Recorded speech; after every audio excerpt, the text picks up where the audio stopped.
Saludos, les habla Víctor Álvarez. En las megaelecciones del 21 de noviembre se elegirán 23 gobernadores, 335 alcaldes, 250 diputados regionales y más de 2.400 concejales. Para los candidatos de la oposición, las condiciones electorales son muy desventajosas, pero pueden ser compensadas si se aprovechan las favorables condiciones políticas derivadas del 80% de rechazo al gobierno y sus candidatos. Con semejante rechazo, Maduro puede poner en riesgo el control hegemónico del territorio si llega a perder un buen número de gobernaciones y alcaldías. Para los diferentes bloques de la oposición, las megaelecciones representan una ventana de oportunidad, siempre y cuando acuerden candidaturas unitarias y llamen masivamente a votar. Pero el régimen no actúa con ingenuidad y para controlar el riesgo de ser barrido, seguirá haciendo todo lo que esté a su alcance para desvalorizar el voto, hacer mella en la competitividad de sus adversarios y lograr que sus candidatos ganen la mayor cantidad de cargos con el precario apoyo de 20% que reciben en las encuestas. ¿Es posible acordar candidaturas unitarias entre la Alianza Democrática y la Plataforma Unitaria? ¿O son irreconciliables las contradicciones en la oposición? ¿Aún hay margen para armonizar y sincronizar sus diferentes visiones y dinámicas? ¿Cuál puede ser la contribución de la sociedad civil para propiciar acuerdos políticos entre los partidos que permitan capitalizar electoralmente el malestar nacional? Para conversar sobre estos temas, en esta nueva entrega de la serie 10 conversaciones estelares, con 10 mujeres comprometidas con una solución electoral y pacífica del conflicto venezolano, hemos invitado a Mibelis Acevedo, periodista, egresada de la Universidad Central de Venezuela, con posgrado en análisis del discurso audiovisual en la Universidad Católica Andrés Bello y diplomado en transiciones políticas en el Centro de Estudios Políticos y de Gobierno de la UCAP. Es columnista en varios medios digitales donde hemos leído sus lúcidos análisis sobre los procesos de transición política. Bienvenida, Mibelis, y para hacer rendir el tiempo, vamos con nuestra primera pregunta. La oposición venezolana está dividida. No hay unidad de criterios ni coherencia en la acción. Un sector subestimó el gobierno de Maduro, sobreestimó el impacto de la presión internacional y se lanzó por la vía insurreccional. Otro sector se sentó a negociar con el gobierno y ha pagado caro los costos reputacionales de ser considerados como cómplices y alacranes. Los extremistas repitieron una y otra vez que con Maduro solo negociarían su salvoconducto o el color del uniforme en la cárcel donde sería condenado. Guaidó pasó del mantra del cese de la usurpación a la negociación y decidió ir a las megaelecciones del 21 de noviembre. Pareciera que la intransigente realidad finalmente obligó a ver las cosas como son y no como se pensaba que eran. Mibelis, alguien dijo una vez: cuando pierdas, no pierdas la elección. ¿Qué perdió la oposición al no participar en las anteriores elecciones presidenciales, de gobernadores, alcaldes y parlamentarias? ¿En qué condiciones se enfrenta ahora a la maquinaria electoral del PSV? ¿Cuáles son las lecciones que no puede perder la oposición de cara a los próximos procesos electorales constitucionalmente establecidos? Saludos, Víctor. Muy agradecida por la invitación a este espacio donde concurren voces de mujeres tan valiosas para el país. De verdad que es un gran honor coincidir con ellas y por supuesto contigo. Respecto a tu pregunta, es bueno hacer algunas consideraciones. Si bien los procesos políticos no son lineales y dependen en buena medida de las vueltas de la fortuna, como decía Maquiavelo, creo que conviene verlos como parte de un continuum histórico que atiende a un principio de causalidad. Esto es, todo lo que se hace o se deja de hacer en política tiene efectos que pesan sobre muchas personas. Raymond Aron decía que una teoría de la acción es al mismo tiempo una teoría del riesgo y una teoría de la causalidad. Entonces el político tiene que ser efectivo en ambos terrenos, no para asegurar que jamás se equivocará, sino para equivocarse lo menos posible, tomando en cuenta que su equivocación puede ser muy costosa. Tomando en cuenta lo anterior, diría que al no participar en elecciones, la oposición hizo un cálculo muy pobre de las consecuencias de su decisión. Despreció fortalezas que había capitalizado con éxito entre 2006 y 2015 y apostó a un atajo que desaprovechaba los recursos con los que ya contaba, unos recursos que son propios de una oposición que aspira a llegar al poder no por la fuerza, sino por la vía política. Acá hablamos, por supuesto, de esa confianza que se traduce en acompañamiento de la ciudadanía cuando se demanda su participación. Esto remite, en primer lugar, al voto, que además de implicar movilización de calle, organización de bases, renovación de cuadros, visibilización de nuevos liderazgos, cosa muy importante, construcción de redes, coordinación estratégica, en fin, también supone obtener un respaldo cuantificable que aproveche esa mayoría social y la convierte en mayoría políticamente útil, capaz de ejercer influjo real e introducir novedad en el orden establecido. Esa oportunidad se desechó. En la medida en que fracasaron las diligencias que dependían de apoyos externos, los apoyos internos se diluyeron. Una apuesta que evidentemente solo respondió a una teoría del riesgo, pero no consideró una teoría de la causalidad. Producto de esta apuesta tenemos entonces hoy una oposición fragmentada, muy debilitada, y no solo en términos de estructura, sino en términos de esa confianza que va en picada. Los estudios de transiciones nos dicen que sin sintonía con sociedades identificadas con la idea del cambio democrático, es difícil empujar mudanzas que permitan desde dentro del sistema, y esto es básicamente la apuesta de la democratización por vía electoral, nos permitan cambiar reglas de juego en aras de la reinstitucionalización. Así que bueno, el desafío es enorme. Los cambios en el CNE podrían ayudar a remontar algo de ese ventajismo propio de la autocracia electoral, pero necesitamos una oposición que asuma que los cambios sostenibles implican tiempo y consistencia estratégica. Y he allí la lección. Abandonar un espacio de lucha exige tener certezas de que esa decisión no implicará mayores costos en el futuro. Un gobierno autoritario que prolonga su esperanza de vida gracias a la abstención no va a otorgar todas las condiciones electorales que se le exigen. Procurará empañar el proceso electoral para inducir la mayor abstención posible. El deterioro de las condiciones electorales ha sido la maniobra del gobierno para provocar la abstención que lo ponga finalmente a ganar.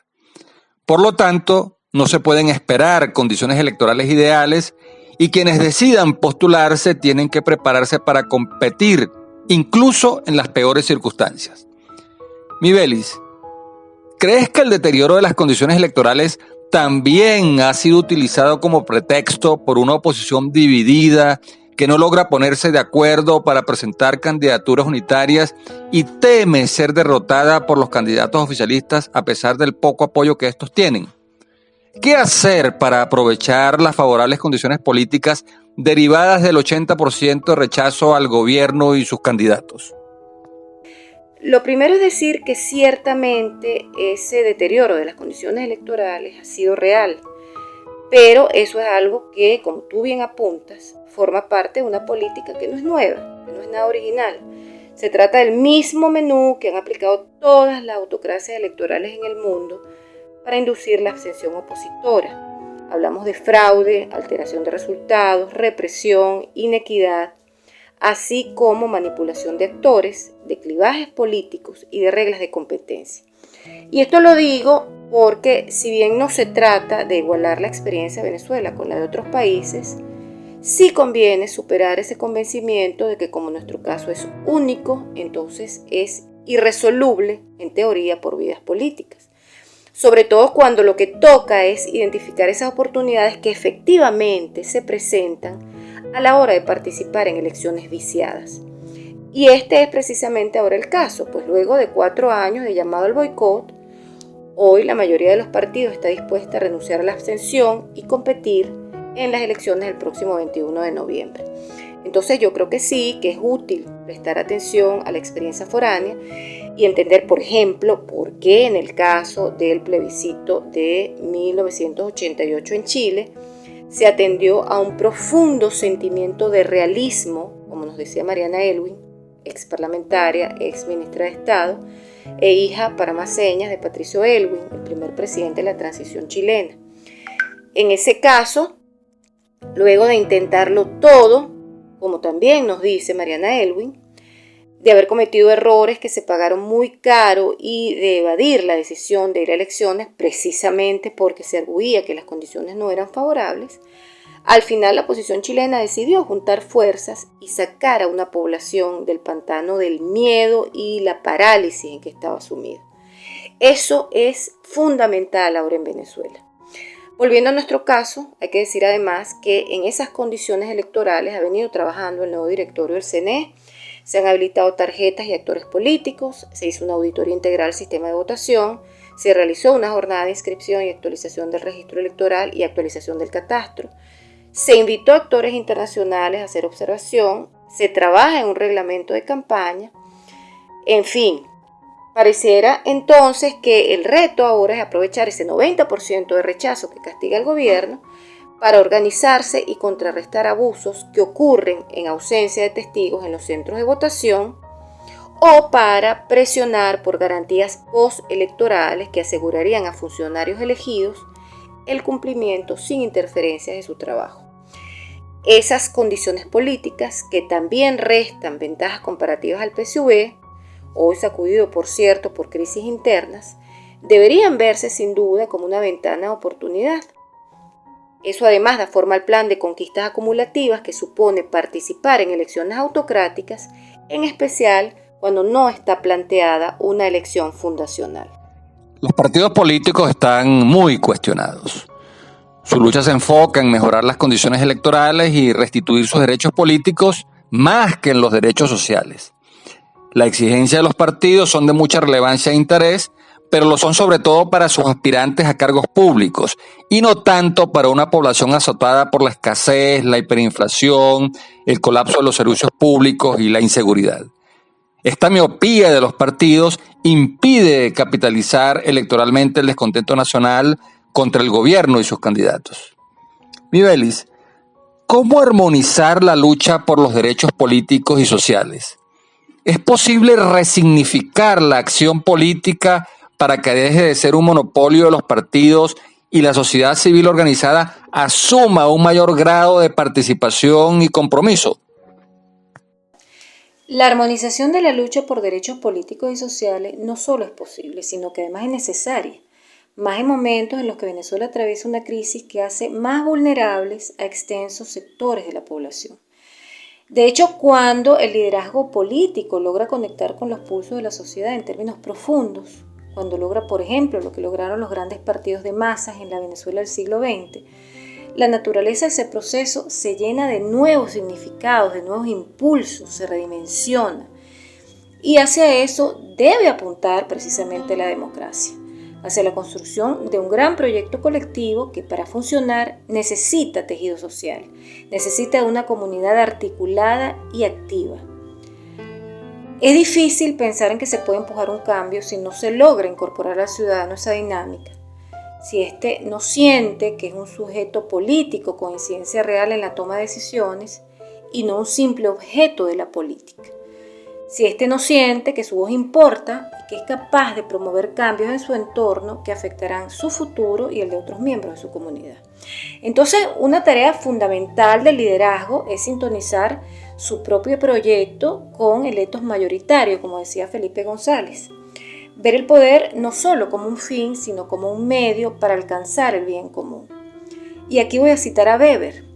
El pecado contra el Espíritu Santo de la profesión política comienza cuando el ansia de poder deja de ser positiva, deja de estar exclusivamente al servicio de una causa para convertirse en pura embriaguez personal. Yo temo que esto último es lo que se está percibiendo en Venezuela, que hay un divorcio entre el interés privado de los políticos y el interés colectivo, al cual se deben. Esto es una contradicción grave si tomamos en cuenta que la representatividad que confiere el voto popular implica necesariamente ver en un candidato la capacidad para captar señales procedentes de las bases, para identificarse con las necesidades y demandas de la gente, para encarnarlas y poder actuar en su nombre. Más en tiempos de una revolución digital que aumenta la exposición pública de esos actores y hace mucho más nítidos tanto sus aciertos como sus errores.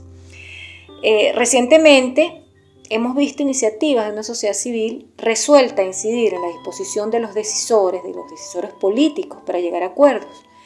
La entrada del Programa Mundial de Alimentos o la elección del nuevo CNE, por ejemplo, dan fe de esa presión constructiva. Sin embargo, ese tejido social tan castigado por la crisis debe fortalecerse. Y para eso, la clase política debe entender que su primer compromiso es con la gente y con su bienestar. Una sociedad que pueda identificar una conducción sensible a sus problemas seguramente querrá sumarse de forma activa a un proyecto mayor y facilitará la tarea de promover cambios que operen desde abajo hacia arriba y desde adentro hacia afuera. Un análisis de la dinámica del voto revela que la fuerza electoral del chavismo viene cayendo. El malestar nacional continúa creciendo, pero la oposición se sigue absteniendo.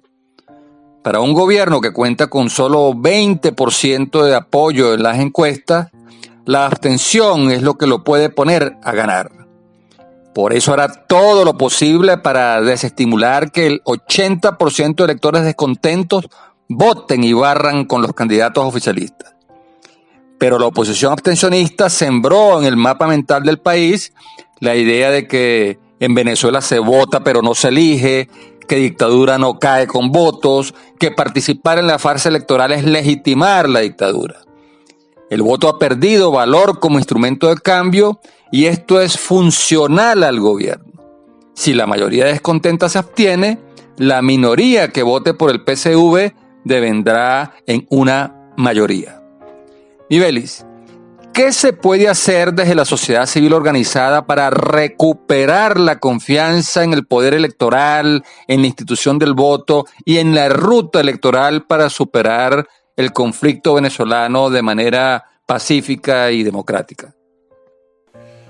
En atención a la amplificación y efectividad de esa campaña de desprestigio del voto, no parece muy sencillo remontar sus daños, ¿no?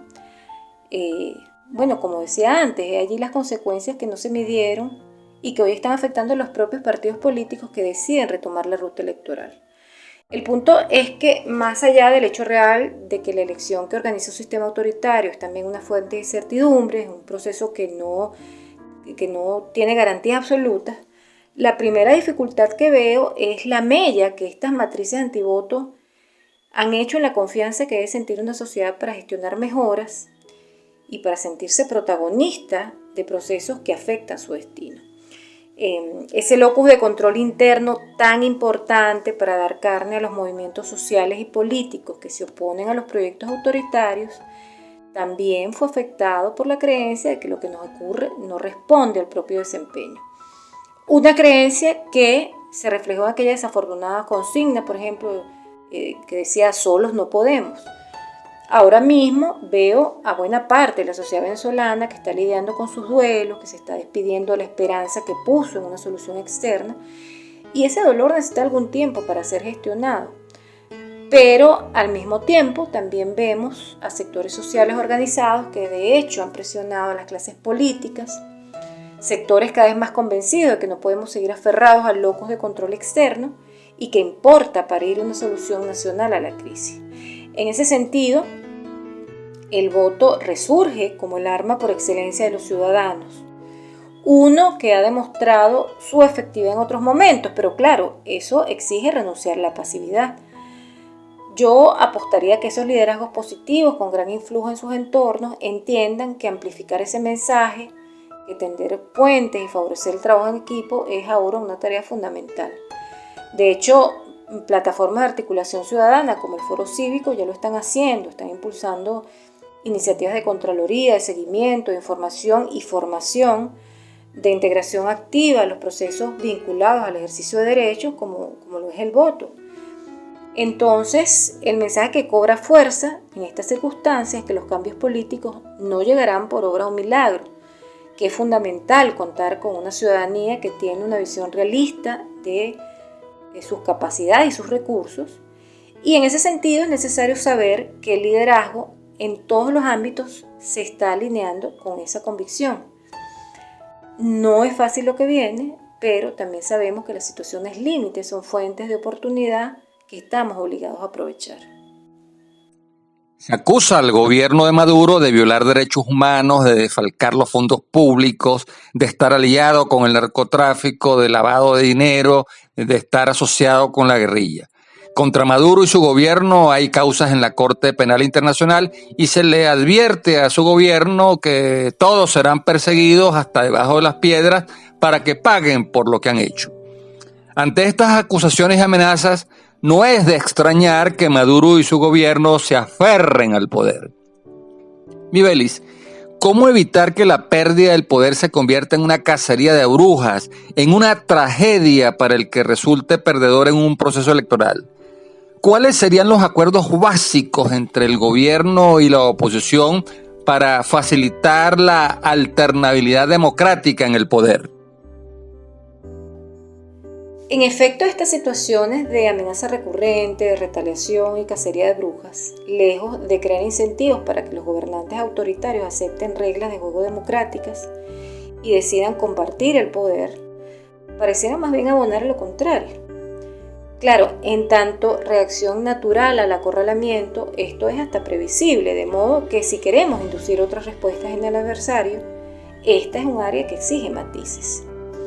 Se entiende, por supuesto, la indignación producto de esas violaciones sistemáticas a los derechos humanos que han afectado y afectan a los opositores al gobierno, pero por eso mismo han sido tan importantes los procesos de justicia transicional que acompañaron las democratizaciones en otras partes del mundo, acá en Latinoamérica, en Europa Oriental o en África, y que pusieron énfasis en el reconocimiento y reparación a las víctimas, así como en la promoción de iniciativas de paz y reconciliación.